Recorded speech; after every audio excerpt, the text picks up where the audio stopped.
আমি আমি আমার মাদ্রাসার মাহফিল করতে গিয়া থানার সামনে আমি গৈরিয়া খানছি, গৈরিয়া থানার সামনে আমি চিৎকার দিয়া খানছি। ভিডিও যদি মানুষের কাছে যায়, আমার এলাকার মানুষ সাক্ষী, থানার সামনে আমি গৈরিয়া খানছি, চিৎকার দিছি। কারণ তখন কিছু পাতি নেতাগুলি প্রশাসনের কাছে বলছে সে জামাত শিবির করে, এর যদি আপনি অনুমতি দেন রক্তপাত হলে আমরা যাইবার নিব না। তখনকার মন্ত্রী, আমাদের এলাকার মন্ত্রী ছিল, তার পিএসএসপি রে ফোন দিয়ে কয় সে জামাত শিবির করে, যদি রক্তপাত হয় আমরা দায়িত্ব নিব না। কি পরিমাণ নির্যাতিত নিপীড়িত আমি থানার সামনে খানছি সেদিন। আর বলছিলাম আমি আশরাফির শরীরে যদি এক ফোঁটা রক্ত থাকে মাহফিল করাবো ইনশাআল্লাহ। কিন্তু আল্লাহ এমন ভাবে খান্দন আল্লাহ কবুল করছে, এক সপ্তাহের ভিতরে আবার মাহফিল হয়ে গেছে। সমস্ত বাধার পর মাদ্রাসা হইছে, মাদ্রাসা আর বলছিল ইট কুলে কুলে নিয়ে যাবে। বক্তব্য এখনো তাদের বক্তব্যগুলি আমি রাখছি, বলছিল একটা ইট কুলে আমার মাদ্রাসা নিয়ে যাবে, আমার ফিটের চামড়া রাখবে না। গ্রামগঞ্জে তারা মিছিল করছে, আশরাফির চামড়া তুলে দিব আমরা। কি পরিমাণ নির্যাতিত, একটা সপ্তাহ ঘর থেকে বেরিয়ে পারছি না, লাঠি সুটা নিয়ে তারা বাজারে বসা ছিল। আমার এলাকার কথা বলতেছি, তারপরও মুখ তুলতে পারছি না, কারণ জায়গায় জায়গায় ফাতি নেতা আওয়ামী লীগের নেতাগুলি বসা ছিল। আমার টের দিত, সেই জায়গার থেকে তো আমি উঠে আইছি। সব কথা তখন বলতে পারি নাই, নির্যাতিত ছিলাম, কারণ তখন বলতে গেলে মাদ্রাসা হইতো না। আজকে অনেক বায়েরা কিবুট মুজাহিদরা আমার বিরুদ্ধে লেখার বলে কি করছেন, আমি যদি তখনই বলতে যাইতাম মাদ্রাসা হইতো না। আজকে আমি বিশাল এরিয়া নিয়ে মাদ্রাসা করার আল্লাহ সুযোগ করে দিছে। তখন আমি কাজ করছিলাম, কথা কইছি কম, নির্যাতন সহ্য করছি। যুবক ভাইয়েরা এই জায়গার থেকে উঠতেছি, নির্যাতন কত প্রকার কি শুধু আমারে গ্রেফতার করছে না, খালি এতটুকু। এখানে আমি চুপ ছিলাম, আমি মাজলুম ছিলাম, কথা বলতে পারি। তখনকার কিছু জোড়াওয়ালাদের পাওয়ার ছিল বেশি। এই জোড়াওয়ালারা প্রকাশ্যে বলছে আমরা সরকার পক্ষের লোক, এইভাবে বলছে এরা বক্তব্য।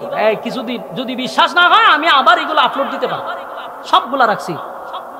এরা যেইভাবে আমার উপরে নির্যাতন করছে, থানায় থানায় আমি ভিক্ষুকের মতো কাগজ নিয়ে ঘুরছি যে স্যার আমি এখানে নর্তকী নাচাইবো না, একটা আলেম ওলামা দিয়ে একটা মাহফিল করে, ভিক্ষুকের মতো হাঁটছি।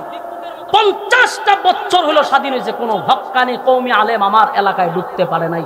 এই রেকর্ড আল্লাহ আমারে দিয়ে ভাঙাইছে, আমি নিছি, আল্লাহ আমারে দিয়ে নেওয়াইছে। আমি এগুলো পেজ কইরাইছি। সম্মানিত শুধু তো যেটা বলতেছিলাম যে মাহফিল করতে গেলে অনুমোদন লাগতো, নর্তকী নাচাইতে অনুমোদন লাগতো না। সম্মানিত শুধু এবার আসুন, যে কথা বলতেছিলাম, ফেরাউনকে আল্লাহ ছাড় দিছে, ছাইরা দিছে না। নমরুদ্দারে ছাড় দিছে, ছাইরা দিছে না। নমরুদ্দার নাচছে, রক্ত দেখছে তীরের মধ্যে, এরপরে হ্যাঁ লঙ্গি ডান্স দিছে।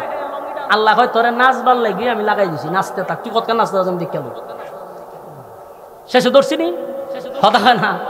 কেমনে ধরছে? জুতা দিয়া। হ্যাঁ কি দিয়া? জুতা জুতা ল্যাংরা একটা প্রতিবন্ধী বুঝুননি, এটা কোনো খামের না। এই প্রতিবন্ধী একটা মশা ছিল, কোনো খামও লাগে না। আল্লাহ হয়তো এজন কোনো খামেরই না, তেরে এই খামটা করাই দিই। হে রে নমরুদ্দার বম্পাস্টিক মার্কা না খাই দিয়ে ঢুকাই দিছে। হে সুন্দর মতে মগজ গিয়া বইছে, বইয়া আবার জিব্রাইলের সঙ্গে তার একটা সিস্টেম করে দিছে। আল্লাহ জিব্রাইলের ফোন নাম্বার রাখ, যে কোনো সময় তারা ফোন দিবি। জিব্রাইলও হয়ে গেছে যে আপনার দায়িত্ব হইলো এখানে বসে থাকেন, আর মাঝে মধ্যে 1-2টা ইনসুলিন দিবে, আর কোনো সমস্যা হলে আমার ফোন দিবে। জিব্রাইলের নাম্বার রাখা বা জিব্রাইল চলে গেল, আর এই প্রতিবন্ধী মশা হত্যান পরে পরে নমরুদ্দার একটা সুই ঢুকায় আর বাইরে থেকে। যখন সুইটা ঢুকে নমরুদ্দার 3টা নাচ দেউ গরুটা নাচে আর ইতে করে। আল্লাহ হয় আগে নাচছিলে লঙ্গি ডান্স, এখন কি নাচ দেশ, নাচতে থাক। যখন নাচ শুরু করছে অবস্থা তো খুব খারাপ। আপনি বুঝুননি মগজ একটা কামড় দিলে কিরম লাগবে, সর্বনাশ সর্বনাশ। এটা যে সুই ঢুকায় আবার প্রতিবন্ধী মশাগুলা যারা একটু প্রতিবন্ধী টাইপের, এটা বিতলাটা হয় বেশি, কথা ঠিক নেই। এক তো প্রতিবন্ধী মশা কতক্ষণ ভরপুরি এটা করে জিব্রাইল কয় এত গণ না, একটু আস্তে আস্তে কর। তুই যেভাবে মারা শুরু করছ হেতে তো একবার নাইচ হয়ে থাকবো, কিছু নাইচ দেখ, কিছু নীরব থাকতে দেখ। তখন আস্তে আস্তে একটা সুইটা ঢুকায় আবার বাইর করে। তখন এত তাপাইতে তার হাতে উঠে ব্যথা। একজন লোক রাখছে কর্মচারী, তুই তোর কাজ কি তা, তোর কাজ হইলে খালি আমারে তাফা দিবি। তখন তাফা দিল দুঃখ পায়, লাঠিতে বাড়ি দিল দুঃখ পায়। তখন হঠাৎ করে একদিন হে ব্যথা সহ্য না করতে পেরে জুতাটা মারছে বাড়ি। হ্যাঁ নিজের জুতা দুই মারি মারছে, মাইরা দে এটা ছেড়ে দিছে, খুব আরামও হয়েছে। জিব্রাইলের সাথে সাথে ফোন করে কইল যে এখন যে জুতাটা বাড়ি দিছে, এইরকম জুতাটা বাড়ি দিলে সাথে সাথে আপনি ছেড়ে দিবেন। তখন মজা করে ঠিক আছে স্যার এই কাজই করতে দিব। তখন হে একজন চাকরি দিছে যে হুন অন্য বস্তু বাড়ি দেওয়ার দরকার নাই, এটা তো বাড়ি দিলে খুব আরাম লাগে। তখন এ বেচারা চিন্তা করলো যে চাকরি তো একটা মজার চাকরি হয়েছে, বেতন দেখ আর না দেখ, যেই চাকরি আমি পাইছি।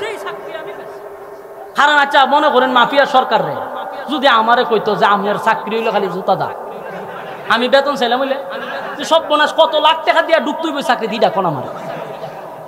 এই লোক চিন্তা করছে যে যাক সুযোগে পাইছে এরা হতন বাইরে এলই চাকরি পাওয়ার পরে হেতু প্রথম আনন্দে আনন্দে টাস করে বাড়ি মারি দেখতো। বিভিন্ন দেশ থেকে যখন তার কাছে মানুষ আসছে, যেহেতু প্রেসিডেন্ট ছিল, বিভিন্ন দেশের এমপি মন্ত্রীরা বসলে পড়ে যখন হয়তো বাড়িতে চাষ করে জুতাতে বাড়ি মারত। তো বিভিন্ন দেশের কূটনীতিকরা কয় সব বোনা এত বড় নির্লজ্জ বেহায়া, এর এদি কর্মচারী জুতাদা পিটা, এর সাথে কি এর বৈঠক, মানুষ যেত। এই জুতার বাড়ি চাকরি অনেকদিন করার পরে এখন ও বিরক্ত হয়ে গেছে, কত বাইরে বেচারা বাথরুম করতে না, অর্ধেক বাথরুম তো বাড়ি দিয়ে আবার বাথরুম ভরণ লাগে, খাইতে গেলে অর্ধেক বাড়ি দিয়ে আবার খাইতে গেলে এখন বিরক্ত না, এমন বিরক্ত যখন সব বোনা স্বতন্ত্র খুব শখে আমি চাকরি নিলাম রে, এখন তো ঠিক মতো 1 মিনিটের বেশি বাথরুমও করতে পারি না, হেরে বাইরে কোন সময় বাথরুম গরম করছে পড়ছে মহামসিবত। শেষে কয়েছে আমি তো এমন শেষ চাকরি ছাইরা দিল আমার মারে লিব, আর চাকরি ছাইরা দিল মারবো, চাকরি করলো আমার ইতা করতো তো আমি মরে যাবো। তো এর একদিন আমার একদিন যা করে আল্লাহ, একদিন সিদ্ধান্ত নিয়েছে জুতা তার বাড়িতাম। একদিন বিরক্ত একটা মুগুর লইছে, মুগুর বুঝুননি, মুগুর লইছে ইচ্ছা মতো লইয়া দাঁড়ে বই রয়েছে। তো কয় রে বাড়ি মার, যে কইছে বাড়ি মার, জুতাটা তো মুগুরটা লইয়া যৎকান শুনল শক্তি আছে না, একটা বাড়ি মারছে। বাড়ি মারার পরে মাথা 2 ভাগ হয়ে গেছে। মশা চাইয়া দিয়ে উপরে ছাদ নাই, মশা চিন্তা করছে যে এরকম নোংরা পরিবেশে তো আমার টাকার কথা না।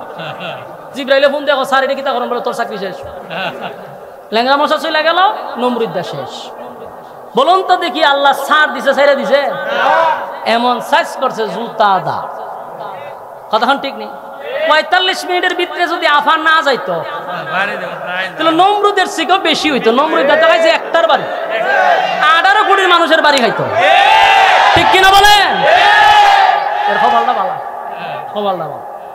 তো কপাল আবার অত বালা কইয়ান না, এই বাড়ি আল্লাহ কপাল লিখ রাখ।